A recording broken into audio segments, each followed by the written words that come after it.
중국어는 CC에게 물어보세요. 안녕하세요. askcc.com의 CC입니다. 이번 시간에는 중국 이야기 아오먼, 마카오에 대해서 알아보겠습니다.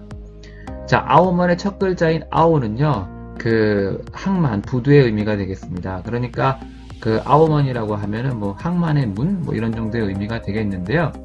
지역명으로서 이제 아오먼이라고 할 때, 약칭으로서는 이제 앞에 그 아오라고 하는 글자만 써서 이렇게 약칭으로서 표기를 하기도 합니다. 영어로는 이제 마카오라고도 하기도 하는데요. 예, 뒤에 이제 오자를 이제 유자로 이렇게 바꿔서 표기를 하기도 하는데, 오 대신 이제 유를 이렇게 쓰게 되면 이제 그 포르투갈식 표기가 되겠습니다. 자, 그래서 왜 포르투갈식 표기를 쓰는지는 설명을 끝까지 들으시면 자연스럽게 알게 되시리라 이렇게 이해가 되고요. 자, 먼저 중국 지도를 좀 보시겠는데요. 그 빨간색으로 지금 표시가 되어 있는 부분이 바로 중국이 되겠습니다. 자, 아래쪽에 보시면 이렇게 보라색으로 되어 있는 부분이 보이는데 이 지역이 바로 광동성이 되겠습니다. 자, 광동성을 중심으로 해서 다시 좀 지도를 이제 확대를 해본 것인데요. 광동성 내에 지금 그 초록색 점이 하나 보이고 광동성을 벗어나서 그 아래에 두 개의 그 초록색 점이 보입니다.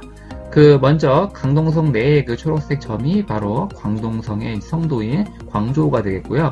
그 아래의 두 개의 초록색 점은 바로 중국 내에 있는 두 곳의 특별 행정구가 되겠는데요.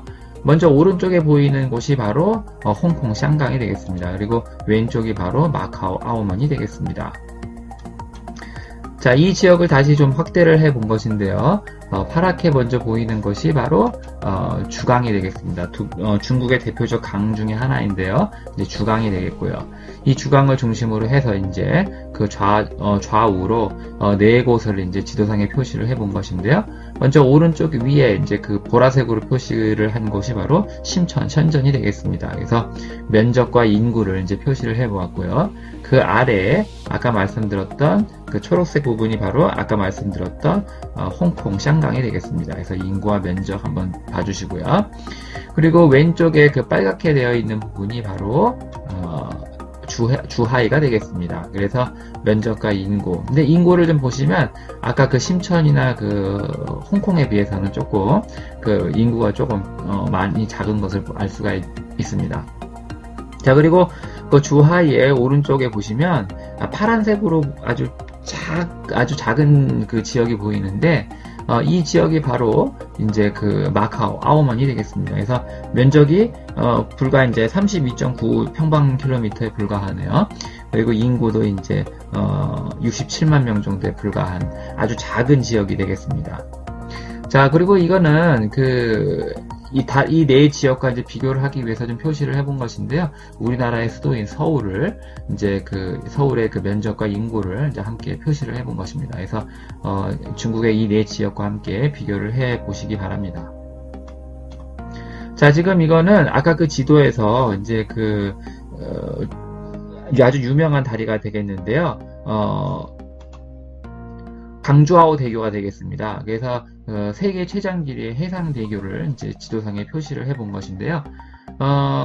파란색으로 표시가 되어 있는 그 교량 길이가 무려 22.9km에 달한다고 하죠. 그리고 오른쪽에 노랗게 이제 표시를 한 부분이 바로 해저터널 구간이 되겠는데 6.7km에 달한다고 합니다. 그래서 이 두 지역과 이 두 곳과 그리고 나머지 빨간색 부분을 다 합쳐서 도로의 총 길이가 무려 55km에 달한다고 하네요. 그래서 이름을 보시면 아시겠지만 이 강주하오 대교를 통해서 이제 그 홍콩과 샹강과 그 주하이와 그리고 아오먼이 이제 하나로 이어지게 되는 것이죠. 자, 지금 이거는 이제 그 마카오, 아오먼을 이제 좀 확대를 해서 본 것인데요. 아오먼은 크게 세 지역으로 이제 구분이 되어진다고 합니다. 그래서 가장 위쪽을 보시면 이제 파란색 가장 위쪽을 보시면 아오먼 반도가 이제 보입니다. 지금은 이제 반도라고 하지만 아주 오래전에는 이제 하나의 섬이었다고 합니다. 그랬던 것이 이제 그 강물의 이제 퇴적 작용으로 인해서 이제 침전물이 좀 쌓이면서 이제 내륙과 이제 섬이 하나로 이어지게 된 것인데요. 그러면서 오늘날과 같이 이제 반도의 형태를 띠게 된 것인데요. 그래서 아오먼 반도가 되겠고요. 그 아래가 바로 이제 타이파 섬이 되겠습니다. 그리고 타이파 섬의 아래가 바로 이제 콜로안 섬이 되겠습니다. 그래서 원래는 세 개의 섬으로 이루어졌는데요. 그래서 이 두 개의 섬으로 아래쪽에 이제 하나의 섬처럼 보이지만 이 두 개의 섬으로 각각 이제 두 개의 섬으로 나누어졌던 것을 이제 간척 사업을 통해서 이제 하나로 잇게 된 것이죠. 그래서 이제 이 간척 사업을 통해서 이제 메꾼 이 땅이 바로 이제 코타이가 되겠습니다. 그래서 간척 사업으로 인해서 오늘날에는 타이파와 콜로안 섬이 이제 하나로 이렇게 이어지는 그런 형태를 띠고 있습니다. 오른쪽에 이렇게 길게 보이시는 이거는 마카오 공항이 되겠습니다. 자, 그럼 지금부터 이제 마카오의 역사에 대해서 간단하게 알아보도록 하겠는데요. 1543년에 이제 포르투갈인을 태운 배가 이제 일본 큐슈의 타네가시마에 이제 표착을 하게 됩니다. 그러면서 일본의 이제 조총이 이제 전해지게 되지요. 그러면서 그 이후에 이제 포르투갈과 이제 그 일본과의 이제 그 무역이 이제 시작이 되게 됩니다. 그리고 1553년에는요, 포르투갈 사람들이 그 물에 젖은 이제 화물을 이제 그 좀 말리고 싶다라고 하는 이유를 들어서 이제 마카오에 이제 체류를 이제 허가받게 됩니다. 그러다 이제 그 관리들에게 뇌물을 바치면서 이제 마카오 거주권을 이제 얻게 되는 것이죠. 그리고 1572년에는요, 이제 명나라가 드디어 이제 그 포르투갈 사람들의 이제 마카오 체류를 이제 공식적으로 이제 허용을 하게 됩니다. 그러면서 이제 마카오는 이제 그 서양 문물이 이제 중국에 전해지는 이제 공식적인 이제 그 전초기지 역할을 이제 하게 되는 것이죠. 포르투갈 사람들의 입장에서는 이제 그 해상 무역을 그 일본과의 이제 해상 무역을 하게 되는 이제 그 전초기지가 역할을 이제 수행하게 되는 것이죠. 그래서 포르투갈 사람들이 그 중국의 그 비단을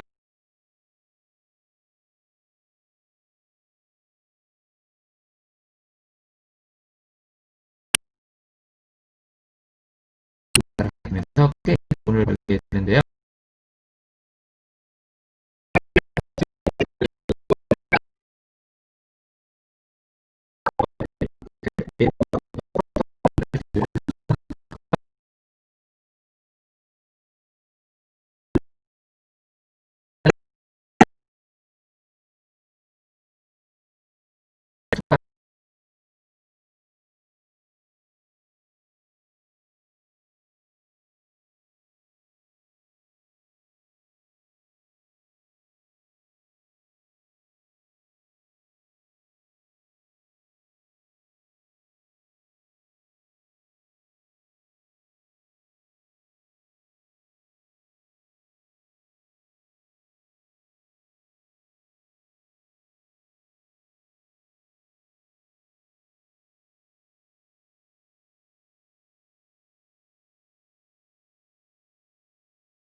허용하게 되는데요. 그런데 이제 그 당시에 많은 식민지를 거느렸던 그 열강 국가 중에 하나였던 그 포르투갈은 식민지의 독립을 이제 그 거부를 하게 됩니다. 그러면서 이제 그 포르투갈의 식민지의 하나였던 그 마카오를 이제 그 해외주로 이제 편입을 하면서 이제 그 본토로 이제 편입을 하게 되는 것이죠. 그리고 1961년부터 1974년까지는 이제 그 식민지의 독립을 이제 거부를 했던 그 포르투갈과 그 식민지들 사이에서 이제 전쟁이 벌어지게 됩니다. 그리고 1966년 12월 3일에는 이른바 123 사건, 12.3 사건이 그 벌어지게 되는데요. 그 마카오 내에 그 중국 사람들이 그 폭동을 일으키는 그 사건이 되겠습니다. 그래서 이 폭동 사건 이후에 그 마카오 내에서 이제 중국 세력들이 크게 이제 세력을 얻게 되지요. 그리고 1974년 4월에는 이제 포르투갈에서 카네이션 혁명이 일어나게 되는데요. 이 카네이션 혁명을 계기로 해서 포르투갈은 더 이상 이제 해외 식민지를 이제 가지지 않겠다는 그런 선언을 하게 됩니다. 그러면서 그 마카오도 이제 중국에 반환하겠다고 하는 그런 의사를 이제 전달하게 되는데요. 사실 당시에는 이제 그 홍콩의 그 반환 문제가 더욱 시급했던 중국에서는 마카오의 그 반환 제의를 일단은 거절을 하게 되죠. 그리고 1976년에는요, 그 포르투갈은 그 마카오에 이제 그 자치권을 부여를 하게 됩니다. 그리고 1979년에는 중국과 이제 포르투갈 사이에서 이제 국교를 수립을 하게 되고, 1987년에는 중국과 포르투갈이 이제 그 중화인민공화국 정부와 그 포르투갈 공화국 정부 사이에서 그 아오모 문제에 관한 그 공동성명이라고 하는 를 통해 이제 마카오를 이제 반환을 하기로 이제 합의를 하게 됩니다. 그리고 1999년 12월 20일 이 그 반환하기로 한 공동성명에 따라서 그 마카오가 이제 중국에 반환이 되게 되죠. 그러면서 이제 그 포르투갈은 그 더 이상 이제 총독을 파견하지를 않게 되고, 그리고 이제 그 특별 행정구가 된 이제 마카오에서는 초대 행정장관으로서 에드문드 호 하오아가 선출이 되게 됩니다. 자, 이번 내용이 조금이라도 이제 도움이 되셨다면 구독과 좋아요 부탁드립니다. 댓글은 제가 CC가 운영하는 askcc.com에 남겨주시면 제가 시간이 허락하는 대로 답글을 달아드리도록 하겠습니다. 오늘 준비한 내용은 여기까지입니다. 끝까지 들어주셔서 감사합니다.